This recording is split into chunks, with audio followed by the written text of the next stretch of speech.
بسم اللہ الرحمن الرحیم۔ السلام علیکم خواتین و حضرات، آپ کو اسلام اسٹڈی سرکل کے اس سیشن میں خوش آمدید۔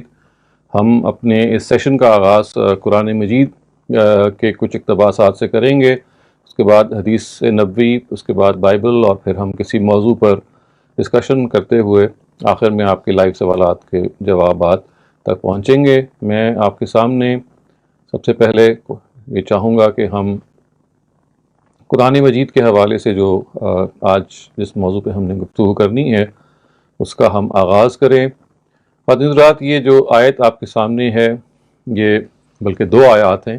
یہ سورہ احزاب کی 70ویں اور 71ویں آیت ہے خواتین حضرات، اور میں اس آیت کو جو میں نے عنوان آپ کے سامنے نکالا ہے وہ ہے سچائی یا ٹروتھفلنس۔ تو اس کے الفاظ یہ ہیں کہ یا ایھا الذین آمنوا اتقوا اللہ وقولوا قولا سدیدا یصلح لکم اعمالکم ویغفر لکم ذنوبکم ومن یطع اللہ ورسولہ فقد فاز فوزا عظیما۔ Believers fear God and speak the truth. As a result, He will set right for you the consequences of your deeds and forgive your sins. تو جیسے کہ آپ یہ دیکھ رہے ہیں کہ اس آیت کے اندر اللہ تعالیٰ نے یہ فرمایا ہے کہ ہم سیدھی اور صاف بات کہیں، سچی بات کہیں، اس میں کوئی ایچ پیچ نہ ہو۔ اور یہی وہ چیز ہے خواتین حضرات جو ہم سب کو انسان کی حیثیت سے ہمیں اپنے اللہ تعالیٰ کی طرف سے جو رہنمائی ملی ہے براہ راست، اس کے اندر جو چیز ثبت ہے وہ یہی ہے کہ سچائی کا ہمیشہ ہم بول بالا کریں، سچ بولیں، سچ کہیں، سچ کا ساتھ دیں، اور ہر لحاظ سے سچ ہی کو اپنی زندگی کا مقصد بنائیں۔ تو دیکھیے، اس کے سلسلے میں جو اللہ تعالیٰ کی طرف سے ہمیں ایک رہنمائی ملتی ہے، ناٹ جسٹ اے رہنمائی، اٹ از ایکچولی ریوارڈ جو خداوند تعالیٰ یہاں پہ بیان کر رہے ہیں۔ تو وہ الفاظ اس کے یہ ہیں کہ اگر آپ سچ بولیں گے تو اس کے نتیجے میں خداوند تعالیٰ آپ کے جو اعمال ہیں ان کو درست کرے گا، اور اس کے ساتھ ساتھ آپ کے گناہوں کو معاف کرے گا۔ تو یہ اس لحاظ سے ایک بہت غیر معمولی بشارت ہے۔ It is a huge piece of glad tiding کہ خداوند تعالیٰ یہ کہتے ہیں کہ اگر آپ سچی اور صاف بات کریں گے تو یہ تو ہو سکتا ہے کہ زندگی میں اس کے نتیجے میں آپ کو نقصان ہو، اس کے نتیجے میں آپ کسی نہ کسی مشکل میں گرفتار ہو جائیں، آپ کی آزمائش سخت ہو جائے، لیکن دو باتیں ہیں جو اللہ تعالیٰ کہتے ہیں کہ جو لازماً ہوں گی۔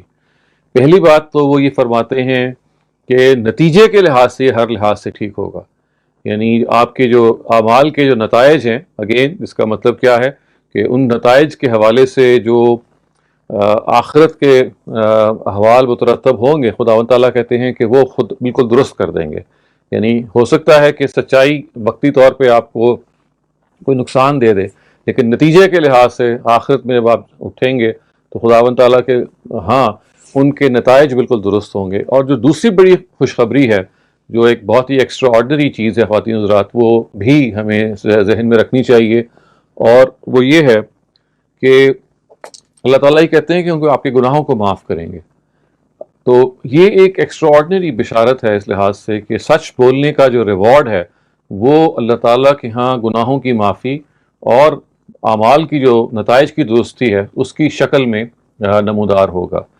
سچ واقعی ایک ایسی چیز ہے کہ جو بہت سارے حالات میں بولنا بہت مشکل ہو جاتا ہے، خاص طور سے اگر آپ کو اپنے قریبی لوگوں کی ناراضی کا اندیشہ ہو، آپ کو یہ محسوس ہو کہ آپ بات کریں گے تو وہ آپ کی بات کو نہ صرف یہ کہ صحیح نہیں سمجھیں گے بلکہ آپ کی بات کو بہت برا منائیں گے۔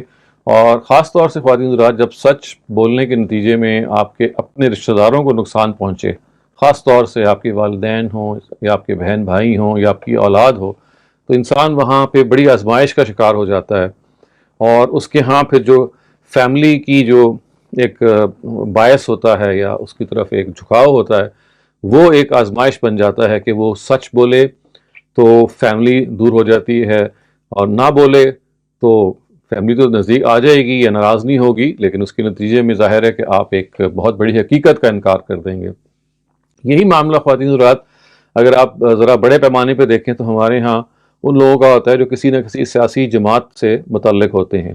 یعنی سچائی بعض دفعہ آپ کو یہ کہتی ہے یا آپ کو ابھارتی ہے کہ آپ فلاں فلاں بات دو ٹوک کہیں، لیکن مصلحت آپ کی اپنی جماعت کی یا پارٹی کی کہتی ہے کہ نہیں اس موقع پہ سچ نہیں بولنا یا بات کو گول مول کر جانا ہے. تو ایسی آزمائش ہم آئے دن دیکھتے رہتے ہیں. بہرحال اللہ تعالیٰ کے ہاں جس چیز کو بالکل نمایاں طریقے سے خداوند تعالیٰ نے بیان کیا وہ یہ ہے کہ سچائی ایک ایسی چیز ہے جس کو آپ کسی بھی حال میں اس کا کمپرومائز نہیں کر سکتے. یعنی you have to speak the truth, nothing but the truth and always the truth. عام طور سے آپ نے یہ سچ بولوں گا, سچ کے سوا کچھ نہیں کہوں گا, یہ ایک ڈائلاگ کی شکل میں سنا ہے کہ یہ انسان جب بھی کسی ایسی سچویشن میں ہوتا ہے جہاں اس نے حلف اٹھانا ہوتا ہے, جہاں اس نے اوتھ لینا ہوتا ہے, جیسے عدالت میں, تو وہاں ہم اوتھ لے کے ہی کہتے ہیں کہ ہم سچ بولیں گے اور سچ کے سوا کچھ نہیں کہیں گے. حقیقتاً خواتین حضرات یہ صرف عدالت کا اوتھ نہیں ہونا چاہیے بلکہ یہ ہماری زندگی کا اوتھ ہے. یعنی عدالت تو ظاہر ہے آپ حلفاً وہاں پہ کوئی گواہی دے رہے ہوتے ہیں, مگر یہی آپ کا موٹو, یہی آپ کا آبجیکٹو زندگی میں بھی ہونا چاہیے کہ جب کبھی کوئی موڑ آ جائے جہاں پہ آپ نے سچ کی گواہی دینی ہے, سچ بولنا ہے, تو کوئی مصلحت کا آپ کو شکار نہیں ہونا چاہیے, اور اس کے نتیجے میں اگر کوئی نقصان ہو تو اس کو جھیلنا چاہیے, کیونکہ خداوند تعالیٰ ہی فرماتے ہیں قرآن مجید میں کہ نتائج کے اعتبار سے جو اللہ تعالیٰ آخرت میں آپ کے اعمال ہیں ان کو درست کر دے گا, اور ممکن ہے یہ دنیا میں بھی کر دیں. یہ دونوں آپشنز موجود ہیں, تاہم آخرت میں تو لازماً کر ہی دیں گے. اور پھر دیکھیے خواتین حضرات, یہ کہا گیا کہ اللہ تعالیٰ آپ کے گناہوں کو معاف فرمائیں گے. یعنی سچ کا جو سب سے بڑا ریوارڈ ہے وہ یہ ہے کہ آپ کے گناہ جو ہیں وہ اللہ تعالیٰ معاف فرمائیں گے. تو یہ ہے تو بہت ہی آرڈنری سی بات خواتین حضرات, لیکن اگر آپ کبھی غور کریں تو آپ شاید اس سے اتفاق کریں گے کہ سب سے زیادہ انہونی چیز, سب سے زیادہ ریئر چیز ہماری سوسائٹی میں وہ سچ ہی تو ہے نا. یعنی سچ ایک اجنبی چیز بن کے رہ گیا ہے, اور ہمارے ہاں جو ایک فطری طور پہ جو پہلی سوچ ہوتی ہے وہ یہ ہے کہ ہم کسی نہ کسی طرح اپنے مفاد کے لیے, اپنے انٹرسٹ کے لیے یا کسی اور ضرورت کے لیے اگر ہم نے بات کو ٹوسٹ کرنا ہے, بات کو ایگزیجریٹ کرنا ہے, بات کو اوور اسٹیٹ کرنا ہے, انڈر اسٹیٹ کرنا ہے, اس کے اندر کچھ جھوٹ سچ کو اکٹھا کر دینا ہے, تو ہم اس سے گریز نہیں کرتے. تو یہ بھی ذہن میں رکھیے گا کہ سچائی یا سچ بولنا ہے وہ انسان کو بہت ساری دوسرے غلطیوں سے بچاتی ہے, اور ایک جھوٹ جیسے ہم اکثر کہتے ہیں کہ اس کے لیے 100 جھوٹ بولنے پڑتے ہیں. سچ کا معاملہ یہ نہیں ہے کہ اگر آپ سچ بولتے ہیں تو اس کے نتیجے میں آپ یہ تو ضرور ہے کسی نقصان میں مبتلا ہو سکتے ہیں, لیکن یہ نہیں ہو سکتا کہ اس کے نتیجے میں آپ کے اندر کا جو انسان ہے اگر اس کا ضمیر جاگا ہوا ہے تو اس کو کبھی یہ ہے وہ کہ افسوس ہو کہ میں نے سچ کیوں بولا ہے. اس لیے کہ سچ بولنے کے نتیجے میں جو آپ کو سکون حاصل ہوتا ہے, جو آپ کو ایک اسپریچول ایلیویشن حاصل ہوتی ہے, وہ ایک ان میچڈ فیلنگ ہے. لہٰذا اس کے بارے میں جتنا زیادہ ہم سوچیں وہ کم ہے. اور انسیڈنٹلی خواتین حضرات یہ بھی ذہن میں رکھیے گا کہ عام طور سے جو نکاح کا سرمن ہے, جو نکاح جب پڑھا جاتا ہے اس میں چند آیتیں پڑھی جاتی ہیں. یہ آیت انہی میں سے ایک آیت ہے جن 3 آیتوں کو ہم عام طور سے نکاح کے موقع پہ پڑھتے ہیں. اور یہ دیکھیے کتنی صحیح موقع پہ یہ اس لحاظ سے یاد دہانی ہے کہ ایک خاندان وجود میں آ رہا ہے, ایک نئی family is coming into existence. اس کے بارے میں یہ کہا جا رہا ہے کہ اگر آپ نے اس انسٹیٹیوشن کی بنیاد سچائی پہ رکھی, اس انسٹیٹیوشن کی بنیاد بالکل صاف اور سیدھی اور کھری بات پہ رکھی, تو یہ ذہن میں رہے کہ پھر وہ انسٹیٹیوشن کی کامیابی کے چانسز بہت زیادہ ہیں. کیونکہ پھر وہ جو انسٹیٹیوشن ہے شادی کا, اگر وہ سچ کی بنیاد پہ استوار ہے تو دیکھیے جو سب سے بڑا اس کا بینیفٹ آپ کو حاصل ہوتا ہے وہ کیا ہے, وہ ٹرسٹ ہے, وہ اعتماد ہے. یعنی اسپاؤزز کے درمیان وہ اعتماد پیدا ہوتا ہے, اور ان کو معلوم ہوتا ہے کہ اگر کسی سے کوئی غلطی بھی ہو گئی ہے تو وہ صاف واضح ہو جائے گی, اس میں کوئی ایچ پیچ نہیں ہے, اس میں کوئی بہانہ بازی نہیں ہوگی, اس میں کوئی ایسی چیز نہیں ہوگی جو چھپائی جائے گی. تو اس لحاظ سے آپ دیکھیے کہ یہ شادی کے موقع پہ جب یہ آیت پڑھی جاتی ہے تو بالکل صحیح جگہ سے خاندان کے معاملے کو استوار کرنے کا باعث بنتی ہے. اور آبویسلی خاندان کے علاوہ ہم بھی بہت سارے اور معاملات میں اپنی زندگی گزارتے ہیں, تو یہ وہ گائیڈنس ہے جسے آپ کو ہر حال میں, ہر زندگی کے سفیر میں, ہر موقع پہ ملحوظ رکھنا ہے, اور اپنے آپ کو ہمیشہ اس کے لیے تیار رکھنا ہے کہ میرے منہ سے اگر کوئی چیز نکلے گی تو وہ سچ ہی نکلے گا. اور اگر غلطی سے کبھی آپ کو مصلحت کی وجہ سے, بعض دفعہ ہوتا ہے انسان مجبوراً غلطی کر دیتا ہے یا اضطراراً یعنی انوالنٹری طور پہ آپ سے جھوٹ نکل جاتا ہے, تو جیسے ہی آپ کو احساس ہو کہ آپ سے غلطی ہو گئی ہے, آپ سے جھوٹ آپ کے منہ سے نکل گیا ہے, امیڈیٹلی کوشش کیجئے کہ آپ اور ہم اس کو ایک لحاظ سے اس کو اٹون کریں, اس کو ہم کمپنسیٹ کریں, اور اگر آپ کو کبھی غلطی اس طرح سے اپنی یاد آئے، ہم سب کو اپنی غلطی یاد آئے، وی مسٹ کنفیس، ہمیں چاہیے کہ ہم اس کا اعتراف کریں کہ ہم سے فلاں موقع پہ غلطی ہوئی تھی اور فلاں موقع پہ ہم غلط بیانی کر گئے تھے، اس لیے کہ انسان ہے، بڑے سے بڑا انسان جو ہے وہ جتنا چاہے اپنے آپ کو بڑا سمجھے، بہرحال اس سے بھی جھوٹ صادر ہو سکتا ہے، اور اس وجہ سے ہمیشہ جب بھی کبھی ایسی غلطی ہو تو اس کا اعتراف کرنا چاہیے، اور اعتراف کر کے اس کو درست کرنے کی کوشش کرنی چاہیے۔ خواتین حضرات، اب ہم دوسرے سیگمنٹ کی طرف بڑھتے ہیں اپنے اسٹڈی سرکل کا۔ یہ ایک روایت ہے جو الجامع الصحیح جو امام مسلم کی ہے، اس سے روایت لی گئی ہے۔ نعمان بن بشیر جو ایک مشہور صحابی ہیں، وہ اس کو روایت کرتے ہیں نبی صلی اللہ علیہ وسلم سے۔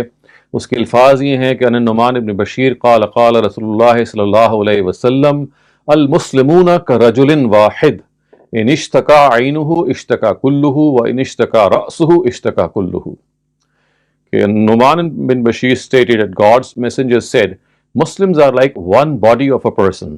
If the eye aches, the whole body aches, and if the head aches, the whole body aches. یعنی ایک انتہائی خوبصورت تشبیہ ہے کہ مسلمان جو ہیں وہ ایک جسد واحد کی طرح ہیں، they are like a single body۔ اور بتانا کیا مقصود ہے؟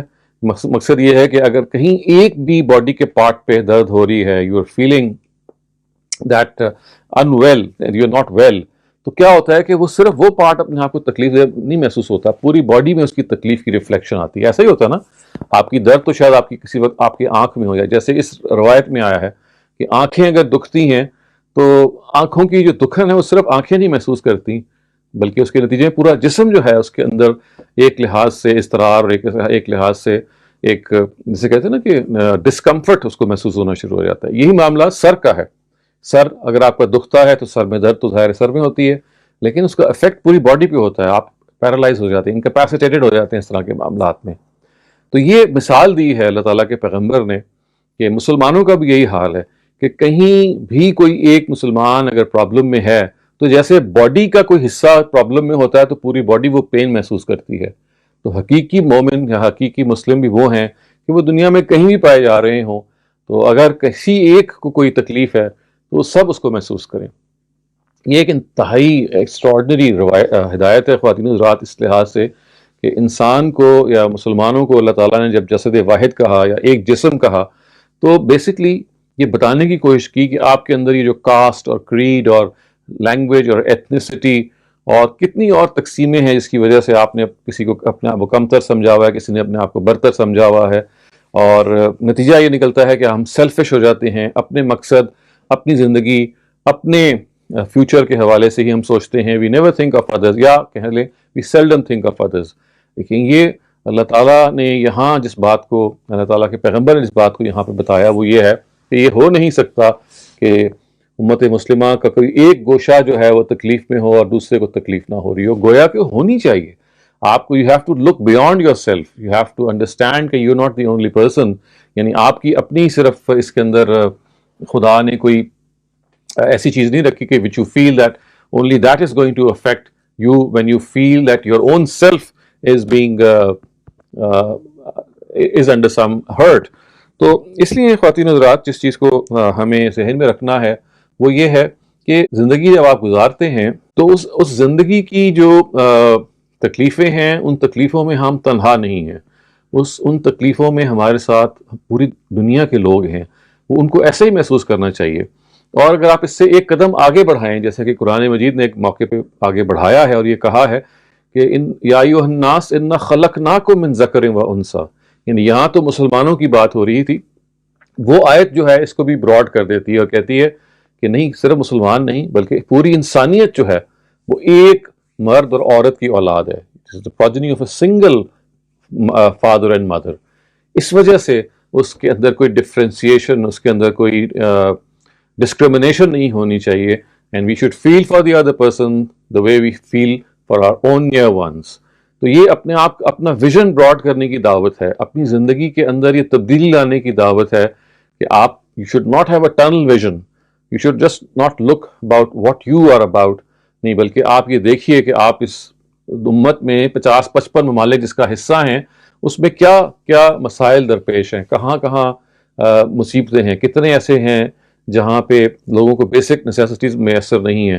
تو اگرچہ ہم نے اپنے آپ کو ملکوں میں تقسیم کر کے اپنے وسائل بانٹ لیے ہیں، لیکن اس کے باوجود بہت کچھ ابھی بھی ہے کہ جس کے نتیجے میں ہم اپنے ایسے بھائیوں کی مدد کر سکتے ہیں، ایسی بہنوں کی مدد کر سکتے ہیں جو دنیا کے مختلف خطوں میں ہیں اور کسی ضرورت کا شکار ہیں. تو یہ اصل میں آپ کے اندر اس حساسیت کو جگانے کے لیے یہ روایت جو ہے دعوت دیتی ہے. It tries to make you sensitive to the needs of other people. اور مثال کتنی خوبصورت دیتی ہے کہ جیسے جسم جو ہے it just cannot, I mean, sustain itself when one part of it is hurting. نہیں، آپ کی پورا جسم is hurting. تو بالکل ایسے ہی you should feel for other people because they are part of you. یہ آپ کا حصہ ہیں. اور اسی وجہ سے خواتین حضرات یہ وہ ایک ایسی خوبصورت بات ہے جسے ہمیں اپنے ہاں ٹانک لینا چاہیے اور اپنی زندگی میں اس سے فائدہ اٹھاتے ہوئے کوشش کرنی چاہیے کہ اپنی زندگی سے ہم جو بھی دوسرے کو فائدہ اور بینیفٹ پہنچا سکے. حتیٰ کہ اگر آپ فزیکلی کچھ نہیں کر سکتے تو ایک بہت بڑی چیز ہے جو آپ ہمیشہ ہر وقت کر سکتے ہیں، وہ دعا ہے. اور یہ ذہن میں رکھیے گا کہ دعا جب دل سے کی جاتی ہے اور اللہ تعالیٰ پہ کامل ایمان اور ایقان کے ساتھ کی جاتی ہے تو وہ بعض وقت تقدیر کو بدل دیتی ہے. تقدیر کے بدلنے کا مطلب یہ خداوند تعالیٰ خود اس کا انتظار کر رہے ہوتے ہیں کہ کوئی خود ان سے اس چیز کو مانگے اور اس کے لیے وہ کچھ فراہم کرے. تو never under estimate the power of your prayer, of your supplication, of your دعا. آپ کچھ نہیں کر سکتے تو یہ مت سمجھیے کہ یو آر ہیلپ لیس. نہیں، دعا is a very powerful, very very strong and important weapon that you have in your hands. آئیے خواتین حضرات، اب ہم اپنے اس سیشن کے تیسرے حصے کی طرف چلتے ہیں.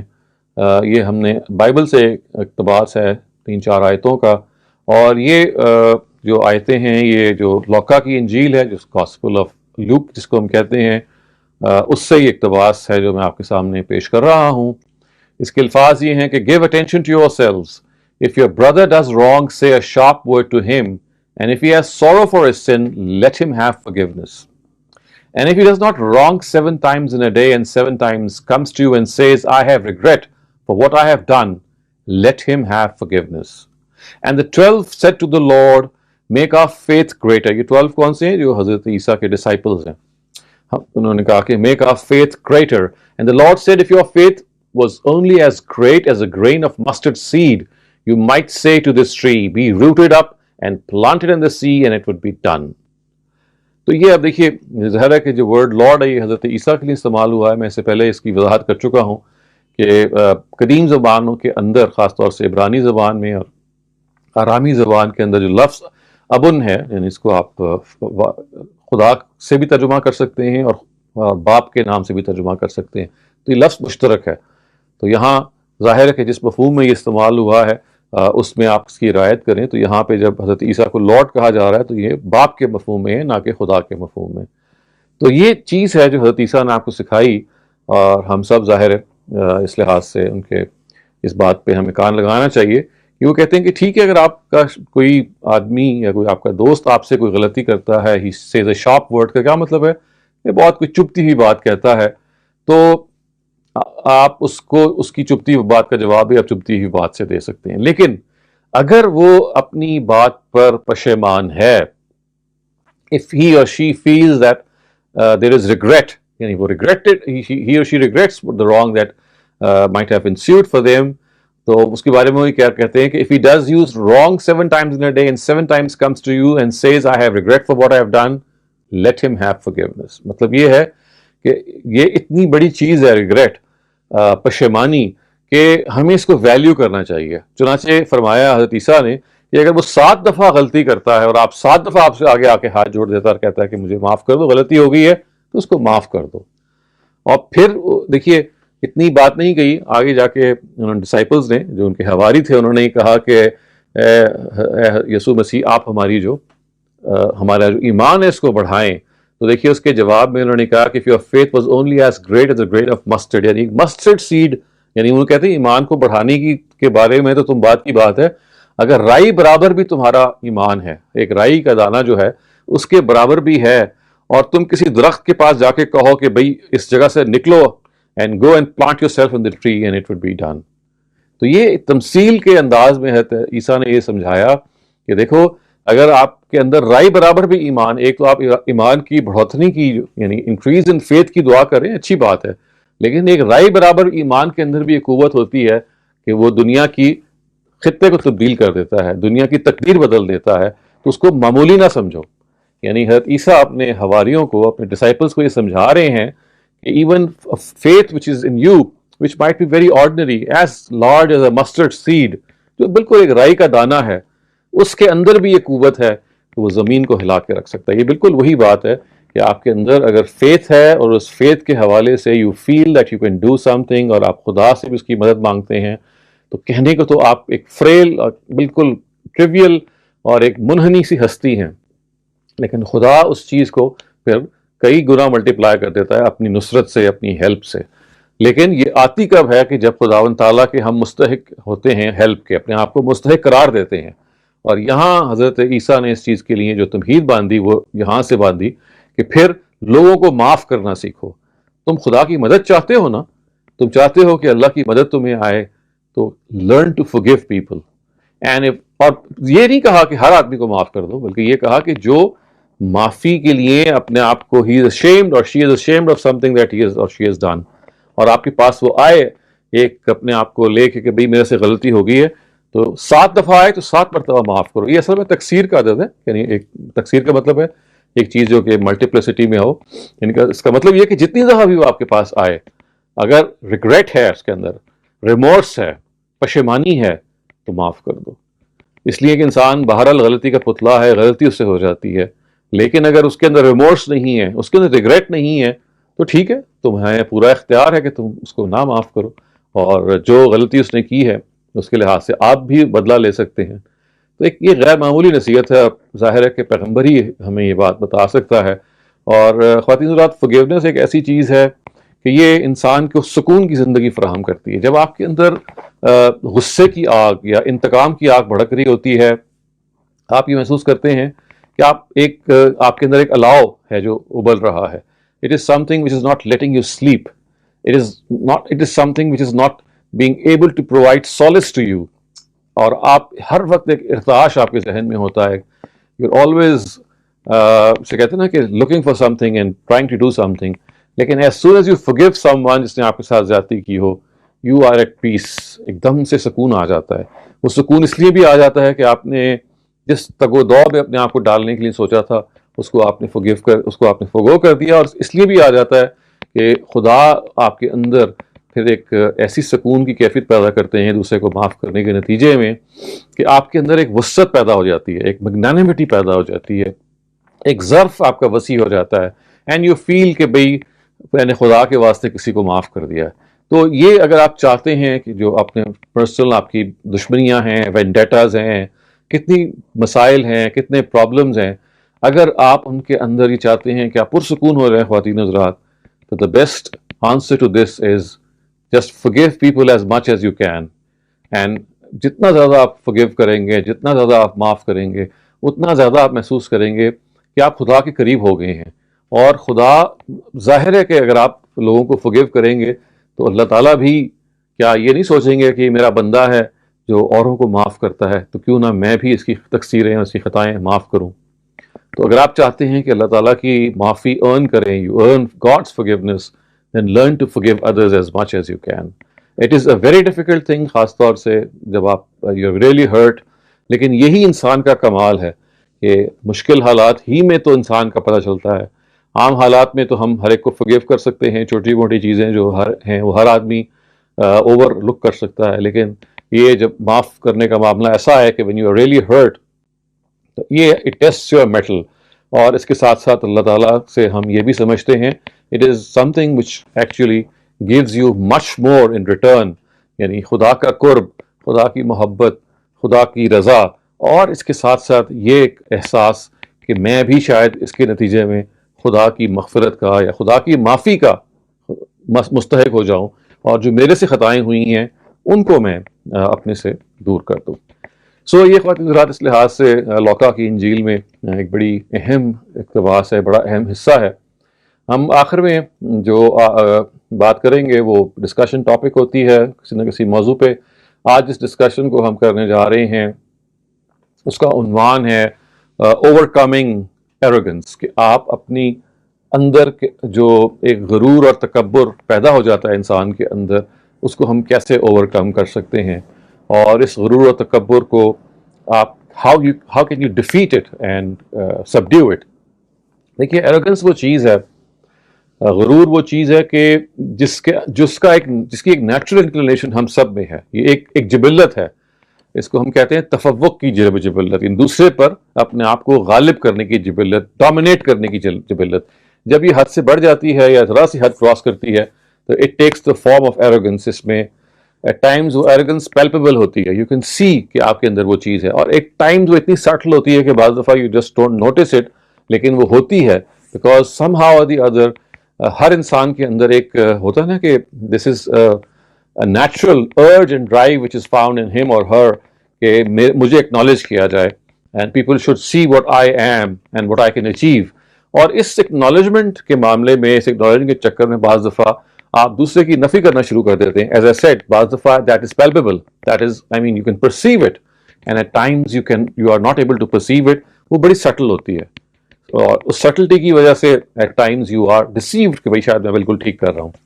تو ایروگنس ایک خواتین حالات ایک ایسی چیز ہے جو آپ کو معلوم ہے، جس کی ایک انتہا وہ ہے کہ جو شیطان نے جب اللہ تعالیٰ کو سجدہ کرنے سے انکار کر دیا تو قرآن نے اس کی وجہ یہ بتائی کہ ابا واستکبر، اس نے انکار کیا اور تکبر کیا. اور یہ آپ کو اس ایکسٹریم تک پہنچا دیتا ہے کہ آپ خدا کے آگے اکڑ جاتے ہیں. اور یہ شیطان ہی نے اللہ تعالیٰ کو جب چیلنج دیا تھا اور یہ کہا تھا کہ اگر آپ مجھے آخرت تک باقی رکھیں گے تو میں بھی بہت سارے لوگوں کو گمراہ کروں گا. تو دیکھیے انہوں نے ورڈز کیا کہے تھے اللہ تعالیٰ کو، بما اغویتنی، یعنی شیطان یہ کہہ رہا تھا کہ اے اللہ تعالیٰ چونکہ تو نے مجھے گمراہ کیا تھا اب میں ان لوگوں کو گمراہ کروں گا. یعنی اپنے لحاظ سے شیطان اپنے آپ کو اس مکالمے میں بھی سچا سمجھ رہا تھا کہ بھئی میرے غلطی کوئی نہیں ہے، اے خداوند تو نے مجھے گمراہ کیا تھا سجدے کا حکم دے کے، اب میں ان کے ساتھ یہ معاملہ کروں گا. تو یہ تو ایک دوسری ایک ایکسٹریم ہے کہ آپ خدا کے آگے اکڑ جاتے ہیں.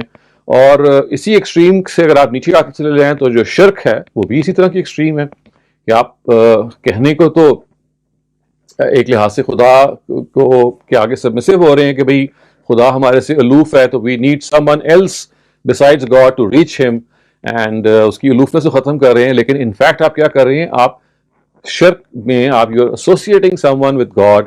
اور یہاں پھر کیا کر رہے ہیں کہ آپ یو آر ناٹ ریئلائزنگ کہ ایک سینکشن جو خدا نے آپ کو نہیں دی تھی، وہ سینکشن خدا ہی آپ کو دے سکتا تھا، وہ you just made it up your self and you started associating partners with God. اسی طرح سے دیکھیے کہ جانتے بوجھتے جو انکار کرنا ہے، یہ بھی ایک ایسی چیز ہے کہ جو صرف شیطان کے ساتھ خاص نہیں ہے، انسانوں کے ساتھ بھی یہ معاملہ ایسا ہی ہے. یہ اسی ایروگنس میں قریش مکہ مبتلا ہوئے اور انہوں نے کہا کہ ہم نہیں اس پیغمبر کو مانیں گے کیونکہ اس سے ہماری اپنی قیادت اور سیادت جو ہے وہ چیلنج ہو جاتی ہے. اس زمانے کے جو جوز اینڈ کرسچنس تھے ان کے ہاں، خاص طور سے جوز کے ہاں یہ بہت زیادہ تھی کہ انہوں نے کہا کہ بھئی یہ ہماری نسل سے کیوں نہیں آخری پیغمبر آیا. تو قرآن بھی یہی کہتا ہے کہ وہاں پہ بھی ان کا حسد اور ان کا استکبار تھا جس نے ان کو روکا کہ وہ سچائی سے ان کو ایکنالج کریں. تو یہ تو خیر آپ دیکھ سکتے ہیں دنیا میں اس طرح کا استکبار، اس طرح کی جو ایروگنس ہے وہ کتنے ہی لوگوں میں پائی جاتی ہے اور کتنی ایکسٹریم پہ چلی جاتی ہے کہ آپ دوسرے کو you are at times after killing the other person and you trying to establish yourself. لیکن ہم یہاں بات کرنا چاہ رہے ہیں کہ ہم اس استکبار کو اوور کم کیسے کریں، اپنے اندر کے شخص کو ہمبل کیسے بنائیں. How can we make ourselves more humble. تو میں چاہتا ہوں 2-3 ٹپس آپ کی خدمت میں پیش کروں جو شاید معاون ہو کہ ہم اپنے اندر کے جو انسان کو کیسے وی آر ایبل ٹو، جسے کہتے ہیں نا کہ وہ ایک نفس کا گھوڑا ہے جو بکوٹ بھاگ رہا ہے، اس کو آپ نے لگام دینی ہے. سب سے پہلی چیز جو آپ کی اندر ایروگنس کو کم کر سکتی ہے اور چیک کر سکتی ہے وہ یہ ہے کہ always keep an eye on your own faults. یعنی ہم جو ہیں جتنے مرضی 30 مار خان ہو جائیں، جتنے مرضی ہمارے اندر صلاحیتیں ہوں، ہیں تو ہم انسان، اور انسان ہونے کے ناطے each one of us has some or the other fault, یعنی an innumerable of them. یعنی یہ نہیں کہ صرف چند غلطی ہیں، بہت ساری غلطی ہیں. تو اگر دیکھیے استکبار کیا کرتا ہے، ایروگنس کیا کرتی ہے، وہ آپ کو اپنے سے بڑا یعنی محسوس کرواتی ہے کہ آپ تو بہت سپیریئر ہیں دوسروں کے معاملے میں. تب آپ اس کو کم کرنا چاہتے ہیں نا، تو کم کرنے میں اصل میں جو ایک پہلا جو سٹیپ ہے وہ یہ ہے کہ آپ اصل میں اپنی غلطیوں کی طرف توجہ دیں، اپنی کمیوں کی طرف توجہ دیں، اپنی شارٹ کمنگز کی طرف توجہ دیں، اور یہ محسوس کریں کہ جس چیز میں آپ اپنے آپ کو بہت بڑا سمجھ رہے ہیں، بہت تیس مار خان سمجھ رہے ہیں، دیکھو یہ اور یہ چیزیں ہیں جو آپ اور میں ہم جانتے ہیں اپنے بارے میں کہ دیکھیے ہمارے اندر پائی جاتی ہیں. تو first thing that can check our arrogance is that we always keep an eye on our shortcomings and faults, because this will keep a check on us کہ بھئی جو اپنے آپ کو تم بڑا سمجھ رہے ہو، تم کوئی بڑے نہیں ہو، تمہارے اندر یہ چیزیں بھی ہیں. دوسری چیز جو ایروگنس کو چیک کرتی ہے وہ یہ ہے کہ acknowledge the qualities of other people. یعنی ایکنالج کا مطلب یہ ہے کہ یہ آپ سوچیں کہ خداوند تعالیٰ نے جیسے کچھ اسکل سیٹ آپ کو دیا ہوا ہے، اسی طرح کچھ اسکل سیٹ دوسرے لوگوں کو دیا ہوا ہے. تو یہ زندگی میں یہ خدا کی تقسیم ہے. اصل میں کچھ چیزوں میں اگر کوئی آدمی آپ سے بہتر ہے، بعض اور چیزوں میں آپ اس سے بہتر ہیں، تو ایسا ہو نہیں سکتا کہ ہر چیز میں آپ ہر ایک سے بہتر ہوں. یہ خداوند تعالیٰ کی زندگی نے جس اسکیم میں زندگی کو بنایا ہے، دنیا کو بنایا ہے، اس میں جو بیسک گرینڈ اسکیم کا انگریڈینٹ ہے وہ یہ ہے کہ کچھ کوالٹیز کچھ لوگوں کو دی ہیں، کچھ کوالٹیز کچھ لوگوں کو دی ہیں، تو یہ بانٹی گئی ہیں. تو آپ کو اس اسکیم پر راضی رہنا ہے، اس اسکیم کو ایکسیپٹ کرنا ہے. جو آپ کے اندر کمیاں ہیں ان کو ڈاؤن پلے کرنے کی کوشش کرنی ہے، ان کو ختم کرنے کی کوشش کرنی ہے، اور جو آپ میں جو اچھائیاں ہیں ان کو بہتر کرنے کی کوشش کرنی ہے، اور خاص طور سے دوسروں کی جو اچھائیاں ہیں ان پر آپ کو نظر کرنا ہے. یہ دوسری آپ کو میں تجویز دوں گا. تیسری چیز خواتین حضرات جو آپ کی جو ایروگنس کو چیک کرتی ہے وہ یہ ہے کہ کوشش کیجئے کہ آپ ایسے کپڑے، ایسے اپیئرنسز، ایسی چیزیں کم سے کم استعمال کریں جو آپ کہہ لیجئے جسے کہتے ہیں نا کہ جو اسٹیٹس کانشیسنس میں آپ کو مبتلا کرتی ہیں. یعنی آپ کو پتہ ہے کہ ہم اسٹیٹس کانشیس ہوتے ہیں تو کچھ چیزیں ہیں کہ they have become a sign in every society, لیکن یہ مختلف سوسائٹی میں مختلف ہوتی ہے. کسی میں کوئی برانڈز ہوتی ہیں، کسی میں کوئی چیزیں سٹائلز ہوتے ہیں، کسی میں کوئی نہ کوئی سمبلز ہوتے ہیں which become اسٹیٹس سمبلز. تو ان اسٹیٹس سمبلز کو اوائڈ کرنے کی کوشش کریں، کیونکہ ویدر آپ کی انٹینشن اچھی بھی ہو تب بھی اگر آپ اس اسٹیٹس سمبل کو اوائڈ کرنے کی کوشش کریں گے تو you will find yourself to be a person who is closer to humility. اور آخری چیز خواتین حضرات یہ ہے کہ کوشش کیجئے کہ جب بھی آپ لوگوں سے ملیں تو سلام میں پہل کیجئے. سلام میں پہل کرنا، یہ بات ہم پہلے بھی ڈسکس کر چکے ہیں، نبی صلی اللہ علیہ وسلم کی طرف سے بھی یہ بات ہمیں نصیحت کے طور پہ آ چکی ہے کہ جب آپ انتظار نہیں کرتے سلام کرنے کا، آپ کے سامنے جو بھی آتا ہے، چاہے وہ بڑا ہے، چاہے وہ چھوٹا ہے، چاہے کوئی بھی اس کا رینک ہے، آپ you don't wait for that person to greet you, but you come forward and greet that person yourself. تو یہ آپ کی اگین آپ کے اندر کی جو ایگو ہے اس کو چیک کرتا ہے، اور آپ کے اندر یہ چیز پیدا کرتا ہے کہ بھئی don't wait for the other person. کیونکہ آپ ویٹ کیوں کر رہے ہوتے ہیں؟ بیکاز آپ چاہتے ہیں کہ بھئی دوسرا آدمی پہلے آپ کو اکنالج کرے، کیونکہ آپ تو اس سے بڑے ہیں، آپ کو حیثیت زیادہ ہے. تو اس حیثیت کے بارے میں ذہن میں رکھیے کہ یہ حیثیت خدا کی ہاں جو حیثیت کی جو وجہ ہے جو قرآن نے بتا دی وہ تقویٰ ہے، وہ خدا خوفی ہے، وہ خدا کے ساتھ تعلق ہے. اور وہ ہمیں نہیں پتا کس کا زیادہ اور کس کا کم ہے، یہ خدا ہی جج کر سکتا ہے. اس کے جج کرنے کا یہ پیمانہ نہیں ہے جو ہم نے بنا رکھا ہے. چنانچہ اپنے آپ کو ایک ایسی جگہ پہ فائز کیجئے کہ جہاں آپ اللہ تعالیٰ کی مخلوق کے ساتھ ایکسیسیبل ہیں، ان کو آپ گریٹ کر رہے ہیں، آگے بڑھ کے ان کو مل رہے ہیں. You are not an aloof person, you are a person who mixes up with them freely, especially if you are in a certain position, maybe a political or a religious or a social position جس میں لوگ آپ کو value کر رہے ہیں. تو آپ جتنا زیادہ، یہ وہی مثال ہے جو ہمارے عارفین دیتے ہیں کہ ایک درخت پہ جب پھل لگتا ہے تو وہ جھک جاتا ہے، اور جتنا زیادہ پھل لگتا ہے اتنا زیادہ جھک جاتا ہے. تو یہی ہماری مثال ہونی چاہیے کہ آپ کے اندر جتنی زیادہ کوالٹیز ہوں، یعنی اتنا ہی زیادہ آپ کے اندر ہیوملٹی آنی چاہیے، اتنا ہی زیادہ آپ جھکنے والے بن جائیں. جتنا زیادہ آپ لوگوں کو فائدہ پہنچا رہے ہیں، جو درخت جو بھرا ہوا ہوتا ہے وہ فائدہ پہنچاتا ہے، خوبصورت لگتا ہے. It is filled with fruits and all kinds of things which embellish it. تو the more it is fruitful, the more it actually lowers itself, کیونکہ اس کا وزن بہت زیادہ ہوتا ہے. کہنے کو تو ایک فزیکل چیز ہے، لیکن یہ تمثیل ہے اس چیز کی بالکل، کہ آپ کے اندر بھی جب خداوند تعالیٰ کوئی اس طرح کی چیز پیدا کرتا ہے جو آپ کو بہت ویٹیج دیتی ہے، آپ کے اندر آپ کو دنیا بہت اہمیت دیتی ہے، تو اس جیسے وہ درخت اس ویٹ کی وجہ سے جھک جاتا ہے جس کا پھل زیادہ ہو، تو آپ بھی جھک جائیے خدا کے حضور میں اگر خدا نے آپ کو بہت کچھ دیا ہے. اور اسی موقع پہ وہ اکڑ ہے جو اور ایروگنس ہے جو آپ کی آزمائش بنتی ہے، اور اسی سے آپ نے فائٹ کرنا ہے. اور یہ ریممبر کہ یہ فائٹ کوئی ایک دن کی نہیں ہے، یہ روز انسان کو کرنی پڑتی ہے. ایروگنس ایک ایسی چیز ہے جو دائیں سے بائیں سے اوپر سے نیچے سے بھیس بدل کے بار بار اٹیک کرتی ہے آپ پہ. یہ غرور اور تکبر جو ہے، غصہ بھی اسی کا اظہار ہوتا ہے. آپ کی ایگو جو ہرٹ ہوتی ہے جس کے اندر آپ دوسرے آدمی کو اس کا جواب دیتے ہیں جلد از جلد، یہ بھی اسی کا ہی ایک اظہار ہوتا ہے. تو یہ ساری وہ چیزیں ہیں جو ہمیں ان سے بچنا ہے اور اپنے آپ کو بچا کے رکھنا ہے. تو میں ان الفاظ کے بعد اپنی بات کو ختم کرتا ہوں، اور میں اب آپ کو موقع دیتا ہوں جی کہ آپ کے ذہن میں جو بھی سوالات ہیں میں اس کے لیے حاضر ہوں. تو آپ کا سوال یہ ہے، میں رپیٹ اس لیے کر رہا ہوں کہ لوگوں کو شاید آواز نہ آئی ہو، کہ آپ یہ کہتی ہیں کہ اگر ہم عاجزی اختیار کریں تو لوگ سمجھتے ہیں کہ آپ بے وقوف ہیں، اور اس کے نتیجے میں بہرحال ایک آپ کو کمتر جگہ پہ رہنا پڑتا ہے. تو دیکھیے، اس کا بھی جواب یہ ہے کہ آپ کو لوگوں سے زیادہ خدا کی فکر کرنی ہے.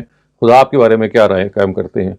اگر آپ لوگوں کی رائے کو اہمیت دیں گے، ایک حد تک اس کی بھی ضرورت ہوتی ہے بعض دفعہ کہ آپ رائے کو اہمیت دیں، لیکن آپ کے لیے اصل جو پیمانہ ہے رائے کی اہمیت کا، وہ خدا کی رائے ہے. اگر خدا کے سامنے آپ ایک صاف دل سے کھڑے ہوتے ہیں اور وہ آپ کی جو شخصیت ہے اس کو جانتے ہیں، تو پھر دنیا کا کوئی بھی شخص کوئی بھی آپ کے بارے میں رائے قائم کرے، آپ کو اس کی پرواہ نہیں کرنی چاہیے. کیونکہ یہ ذہن میں رکھیے گا کہ انسان جب کسی صحیح رستے پہ چلتا ہے، تو آپ نے تو بات کی نا عاجزی کی، میں یہ کہتا ہوں کہ یہ ہر صحیح ویلیو کو اختیار کرنے میں لوگ آپ کو بیوقوف کہہ سکتے ہیں، لوگ آپ کو نادان کہہ سکتے ہیں، لوگ آپ کو یہ کہہ سکتے ہیں کہ آپ نے تو دنیا میں آپ کو پتہ ہی نہیں ہے کیسے جینا ہے، اور آپ بالکل ناسمجھ ہیں. تو it's not just with the case with humility that if you adopt humility, people will say that you are a foolish person. It is the case with everything that you might try to do which is good, which is right.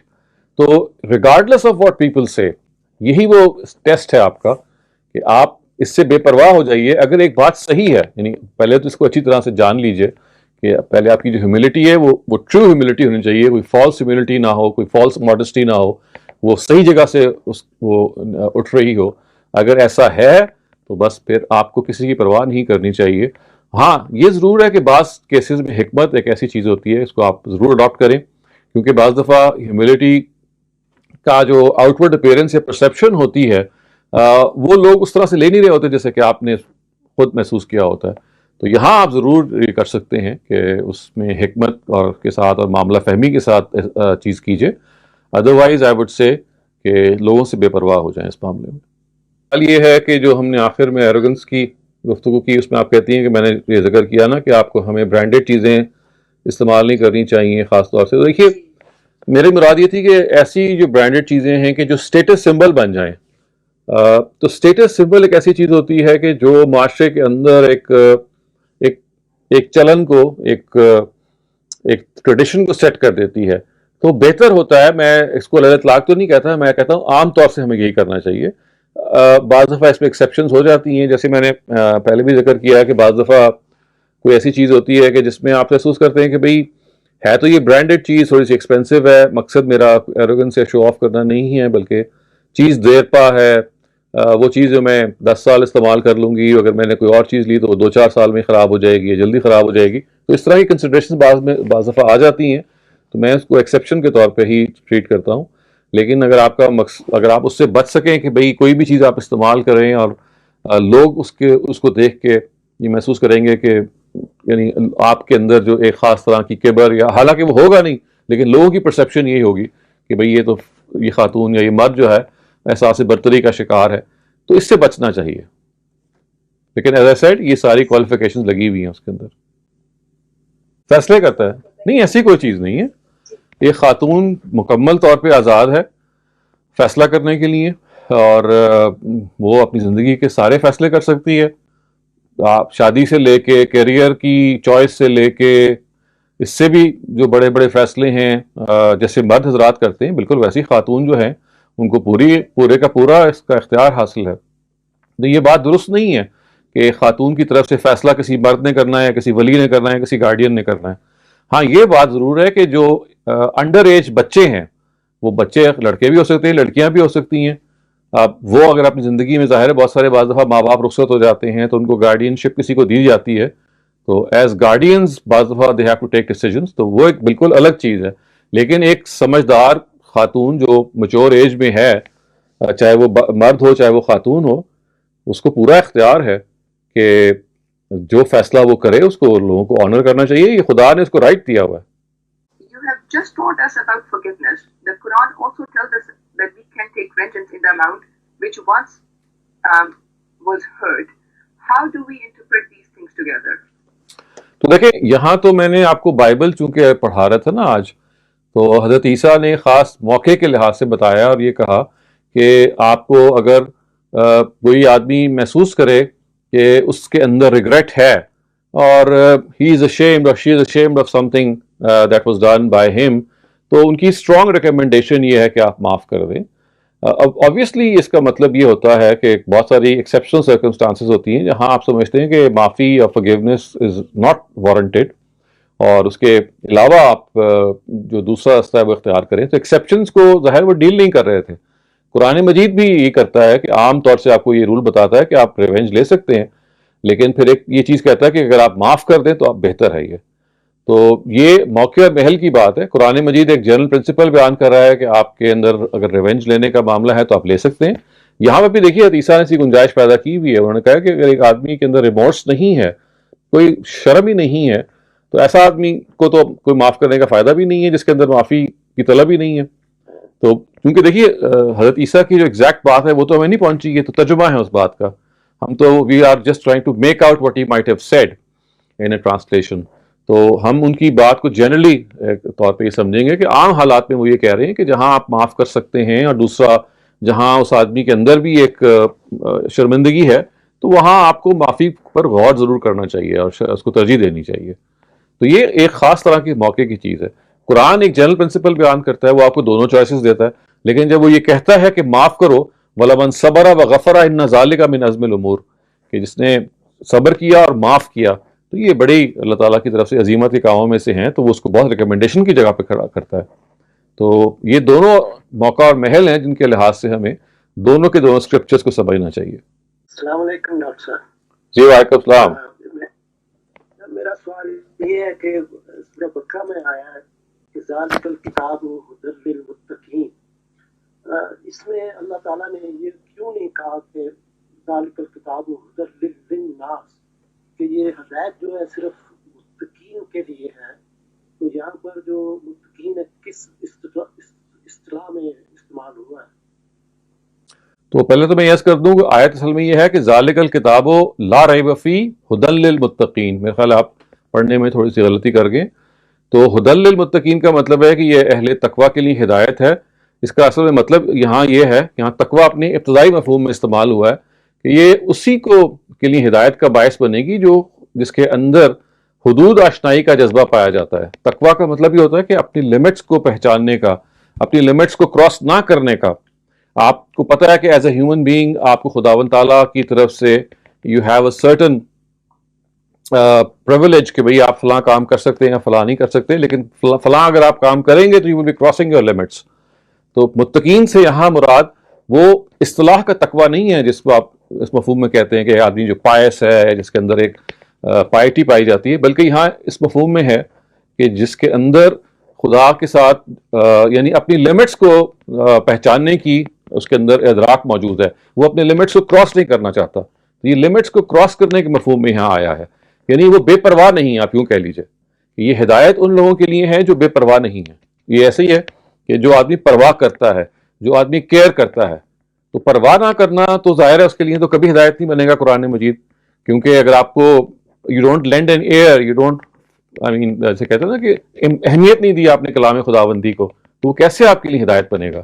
تو اس لیے یہاں پہ اہل تقویٰ سے مراد ہے وہ لوگ جو پرواہ کرنے والے ہیں، جو کسی چیز کی کو اہمیت دینے والے ہیں. یہ اس مفہوم میں یہاں پہ استعمال ہوا ہے، یہ اصطلاحی تقوی کے مفہوم میں استعمال نہیں ہوا یہاں پہ. تو اس کا مطلب یہ ہوا کہ یہ تقوی جو ہے غیر مسلم میں بھی ہے؟ بالکل ہے، ایسا ہی ہے. یہ تقوی ہر انسان میں ہے. آپ کا سوال یہ ہے کہ آپ جب دعائے مغفرت آپ کسی کے لیے کرتے ہیں تو ہمیں کیسے یہ بات مان لیں کہ آپ کے کہنے سے خدا معاف کر دیں گے، اور کیا آپ کے کہنے سے وہ کر دیں گے؟ تو دیکھیے اس کا جواب یہ ہے جو ہمیں قرآن سے مل جاتا ہے کہ دعا جو ہوتی ہے وہ آپ کی طرف سے خدا کی جناب میں ایک درخواست ہے. آپ ظاہر ہے you don't know the situation of that person, آپ کو نہیں پتا کہ اندر سے وہ کیا تھا، اس کی ڈیتھ ہو گئی ہے، ہو سکتا ہے کہ آپ وہ بہت قریب ہو، لیکن ظاہر میں ممکن ہے وہ ہی would be appearing to be a different person، لیکن باطن میں وہ کچھ اور ہو سکتا ہے. تو آپ جب دعا کر رہے ہوتے ہیں تو آپ یہی کہہ رہے ہوتے ہیں کہ اللہ تعالیٰ اس کے پاس اگر اس چیز کی گنجائش موجود ہے کہ اس سے فلاں غلطی جو ہے وہ غلطی سے ہوئی، یا کوئی عذر ایسا تھا جس کے نتیجے میں he was not able to subdue that excuse، تو آپ اس سے رحمت کا معاملہ کریں. تو اس وجہ سے یہ بیسکلی خدا کی طرف خدا کی جناب میں ایک ریکویسٹ ہے، اٹس جسٹ اے ریکمنڈیشن. یہ کسی حق کو باطل نہیں کرے گی، کسی باطل کو حق نہیں کرے گی، لیکن یہ ضرور ہے کہ بعض دفعہ بعض چیزیں ایسی ہوتی ہیں اللہ تعالیٰ کی جناب میں جو سفارش بن جاتی ہیں. اور اگر آپ وہ قرآن مجید کو دیکھیں گے تو یہ مثال کے طور پہ ایسی سفارش اس موقع پہ ہو جاتی ہے جہاں ایک آدمی کی برائیاں اور اچھائیاں برابر کی ہیں، یعنی برابر سرابر ہیں، اور اب صرف it need someone to tilt the scales on one side.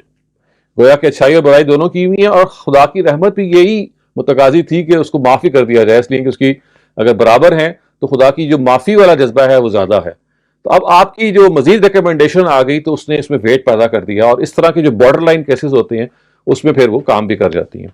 تو اس وجہ سے اس کو سمجھنا چاہیے کہ آپ کی طرف سے یہ ایک ریکمنڈیشن اور سفارش ہے، اور ادھر سے یہ اس وقت کارگر ہوتی ہے کہ جب بارڈر لائن کیسز ہوتے ہیں جو برابر سرابر ہوتے ہیں، اور جن کو اگر کوئی ریکمنڈیشن مل جائے، اور جن کے بارے میں اصل میں خدا فیصلہ کر ہی چکے ہوتے ہیں ان کو معاف کرنا ہے، کیونکہ برابر کے بارے میں اللہ تعالیٰ گریس دے دیتے ہیں کہ بھئی برابری کا مطلب یہ ہے کہ اچھائی از بیٹر. تو اس میں جب آپ کی ریکمنڈیشن بھی آتی ہے، کسی اور کی بھی دعا سامنے آتی ہے، تو it's like actually tilting the scales even further. تو یہ اس طرح کی چیز ہے. اگلا سوال تھوڑا سا آف ٹاپک ہے، اور طاہر احمد پوچھ رہے ہیں کہ یہ سورہ دخان سے ریفرنس دے رہے ہیں، اور ترجمہ ایسے ہے کہ جب آسمان سے صحیح دھواں نکلے گا جو ان پر چھا جائے گا.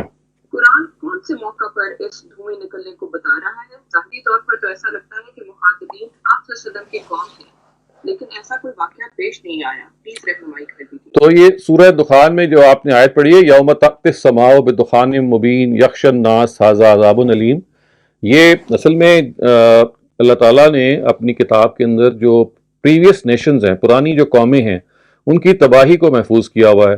اور یہ بتانے کے لیے محفوظ کیا ہوا ہے کہ جن لوگوں نے اپنے پیغمبروں کو جانتے بوجھتے جن کا انکار کیا، اپنے رسولوں کو، تو اللہ تعالیٰ ان پر آسمانی عذاب بھیجتے رہے ہیں. اور وہ آسمانی عذاب عام طور سے حاسب کی شکل میں آیا. حاسب کا کیا مطلب ہے؟ یہ جو دھواں دار ہوا ہوتی ہے جس کے اندر جھکڑ چلتا ہے اور اتنی زور سے چلتا ہے کہ پھر وہ قوم تباہ ہو جاتی ہے. تو یہ اس کی طرف اشارہ ہے. یہ نبی صلی اللہ علیہ وسلم کی قوم سے متعلق نہیں ہے، بلکہ یہ کہا جا رہا ہے کہ یہ اللہ تعالیٰ، یہ یعنی نبی صلی اللہ علیہ وسلم کی قوم مخاطب، اور یہ کہا ہے کہ دیکھیں آپ سے پہلے بعض قومیں اس طرح کے عذاب کا شکار ہوئی ہیں جب انہوں نے انکار پہ وہ جم گئی ہیں. تو اگر یہ روش آپ کی بھی رہی تو آپ کو بھی اسی قسم کا عذاب جو ہے اپنی لپیٹ میں لے سکتا ہے. تو یہ اصل میں اس کا پس منظر ہے کہ یہ آیت اصل میں قدیم قوموں کی جو تباہی بعض دفعہ ہوئی ہے حاسب کے ذریعے سے یا آندھیوں کے ذریعے سے، اس کی طرف اشارہ کر کے مخاطبین پیغمبر کو ایک لحاظ سے وارن اور کر رہی ہے کہ کہیں آپ نہ ایسے اس کا حصہ اس کا ٹارگٹ بن جائیں. اگر آپ نے یہ رویہ اختیار کیا تو پھر آپ کے ساتھ بھی یہ ہو جائے گا. لیکن ہمیں پتہ ہے کہ وہ لوگ ایمان لے آئے تھے اور اس کی نوبت نہیں آئی تھی. جی بہت بہت شکریہ. آج ہمارا نشست ہے جو اب ختم ہوتی ہے. انشاءاللہ ہم اگلے ہفتے کو اسی ٹائم پہ دوبارہ حاضر ہوں گے. اللہ حافظ.